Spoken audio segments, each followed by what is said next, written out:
Hi everyone, this is Rihala, and today we have a very special guest. Her name is Marcia Brock. She is a lady in STEM, and she's going to tell you a little bit about herself, and then we are going to ask her, or actually, I'm going to ask her a few questions. So, thank you, Marcia, for taking part in this series of interviews celebrating women in STEM. So, welcome. How are you today? I'm well, thank you. I'm okay. All right. Tell us a little bit about yourself. Okay, a little bit is I currently run a children's charitable organisation called Smart Kids, and we help children learn about fun and creative ways to navigate in this world. We do fun games, but always have a learning or impactful and inspiring outcome. Um, Areas such as STEM, sports, clothing, media, and creativity, as well as lifestyle, like ladies and gentlemen classes, cutlery, how to hold cutlery classes. So there's like 30 plus different kind of workshops that we do. All right. So, what inspired you to begin to actually help children with their journey into the STEM field? Okay, so my background is I'm an IT engineer. I went on to be from Microsoft engineer to Cisco engineer, and working in that field, I'm realizing that I got awards for being the first Black woman in those fields, one of the first Black women in those fields, or the youngest Black women in those fields. And that then meant there isn't any more who look like me here. Okay. So that's what was an inspiration, as well as realizing that girls didn't realize that some of their natural gifts, because I'm just naturally gifted in IT. Mm-hmm. When I started to learn it resonated and was an easy subject for me. Some parts are difficult, but Cisco's and the Microsoft side of it was very natural for me to carry on with that field. Mm-hmm. So yeah, after getting awarded for the Cisco first Black female engineer, realizing, oh, okay, there's no other people that look like me. So I flung open the doors and have been part of projects to help bring more women and women initially, and then focused on Black girls because we saw a disparity happening. Mm-hmm. I wrote a report 3 years ago for the Black Youth Achievement Awards, which I think called something else. They had a magazine campaign, Stories of Our Success. And I done a paper to understand what was happening with IT and what was happening. That coding is now being the focus for STEM. Yeah, not the engineering, not the science, not the maths, nothing else. Just the coding. So yeah, the last 3 years, I gave like a 10-year project to try and focus a bit more on engineering as well, maths and science, as well as technology. So in your opinion, what are the attitudes of the community towards women or young girls who want to start a career in STEM? I think with the current overload of Black girls who coding, women who code, girls who code, there's lots of different coding opportunities. I think the attitude is still stuck on one area. Mm-hmm. I think it needs to open up to all the sciences, all the areas of STEM. So there's art in it as well, even with STEAM. Yeah. So understanding that technologies in every area of every field now, it's to open the door to coding, STEM. So I hear you mentioning several projects, but those projects are taking place outside school times. What do you think is happening within British schools in terms of STEM education? Do you think they're doing enough, or is mainly organizations like yours and others that are actually filling the gap? Okay. As soon as I read that question, I immediately got a quote that I was given from a lady who runs a company. Her name is Bridget Stewart, Mrs. Bridget Stewart. She runs a company called Summit Saturday, and I think it's around 10 years ago. Her line was, the school system is failing our children. Mm-hmm. It's still the same. They are failing our children. They've removed STEM from lots of the curriculum in secondary schools. Right. How?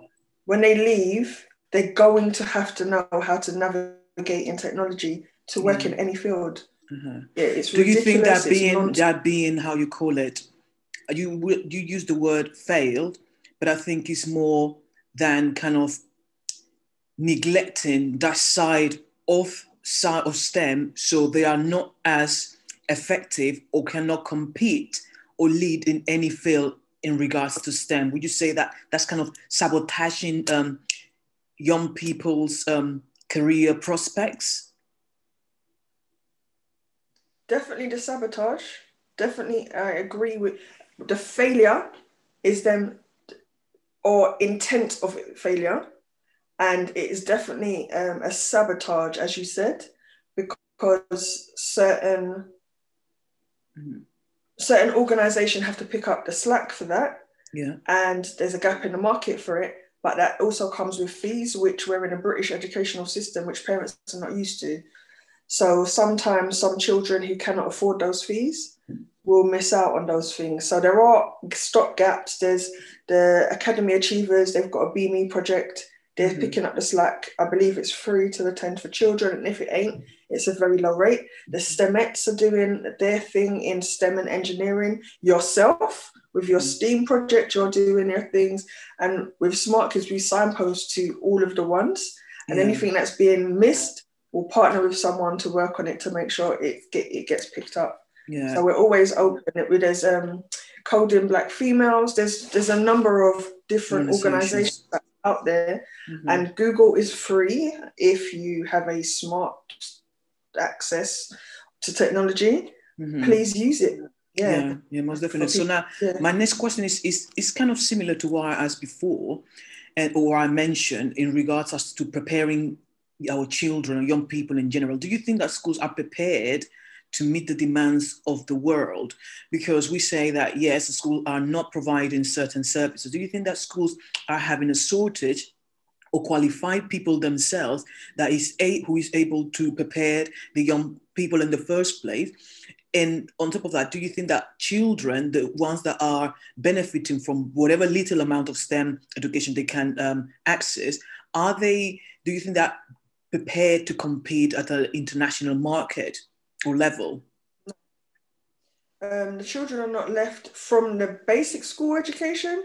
The children, no. There's no way in hell that the children are able to compete on an international level with some of the STEM that's happening.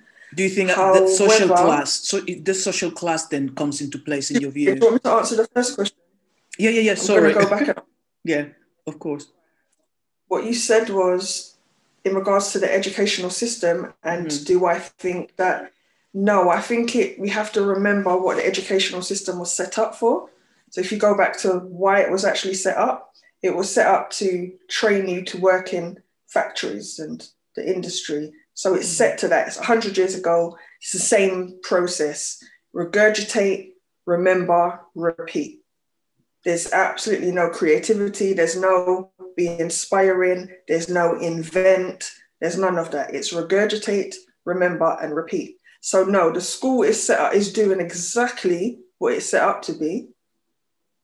And it's up to the parents, to be very honest, to understand what the school system is for and tap into what extra things that their own individual child needs. Yeah. Okay. So what can we do then? Well, we mentioned a few organizations. Do you think that parents that want to support their children in their quest of becoming a scientist, that who might not have the resources, need extra advice? And what advice could you give them? Come to smartkids.org.uk. Okay. Definitely come to smartkids.org.uk, because we do have a plethora. Ask questions, and the more questions you ask, we'll be able to answer you as honestly as possible. which me and the team definitely do. Because I think because I'm tapped into so many different networks, I forget that everybody else don't. But do your research. Research speak to your children and find out what their interests are. Be like creative and ask them to solve certain problems. And that. Sorry, I lost you there. I lost you there for a bit. Oh, I was saying, if you want to either tap into what smart kids do, please do follow our website and ask questions, any questions you want. And there's also you like speaking to your children and finding out what they actually like, asking them to solve certain problems, because remembering how to speak to your children to get an open answer, then tap into what they actually want. I did that with my children. My children started Smart Kid. My other daughter started All Mums Rock. Those are things they had a passion for. So it's speaking to your children to get out what they actually want, not if English, maths and science was good at school. That's great, but adulthood's a long time. So, sorry. It's okay. Adulthood's a long time. So tapping into what they love. My niece was just calling me. I could have spoke to her about STEM all day. However, she likes law. So I had to tap her into fields that outside the community to tap her into specializing in law. So yeah, speak to your children, find out what they love, and then research and test and go to as much things as possible, because the educational system is failing our children, and we can either complain about it and write about it and hope that they will fix it, but in the meantime, we educate our own. Excellent, thank you. And lastly, what would you recommend children to read in order to have that curiosity level constantly there? Because I believe that if children or people in general, if we are not curious, there's no progress, and there's no we don't learn, basically, because we think that our current situation is the way it's meant to be. So in order, I always say that we should be reading and get the children to read. So what books would you recommend for any child that wants to either get into, like your niece, into law or anything in relation to STEM? Okay, so to help with their creativity, I believe they should read Tony Bazan. He has mind mapping for children, and it opens up the world to mind maps for children. Make mind maps to realize all the different parts of their characters is inside of them and how it can grow. I do mind maps a lot. My children will know that. I believe my children do many mind maps too. I know my youngest from 7 could write an organizational chart. So yes, I think it's important that that's a key book. Read everything they can. Like I see it as, I read several different books because people can watch several different shows in a day. So it's not, I read a book a month. No, read several different books, have your morning, afternoon and tea book, because our brain has the capacity to hold that information. So lots on creativity, lots on interest that they are keen on. If they love gardening, let them do gardening. If they like, my oldest likes photography. If they like photography, I've just got her 4 different books on the history of photography and all different areas and Adobe and things like that. So yeah, ask your children what they actually are interested in instead of shoving it down their throat, because children actually do know. All right. Thank you very much. Is there anything you mentioned?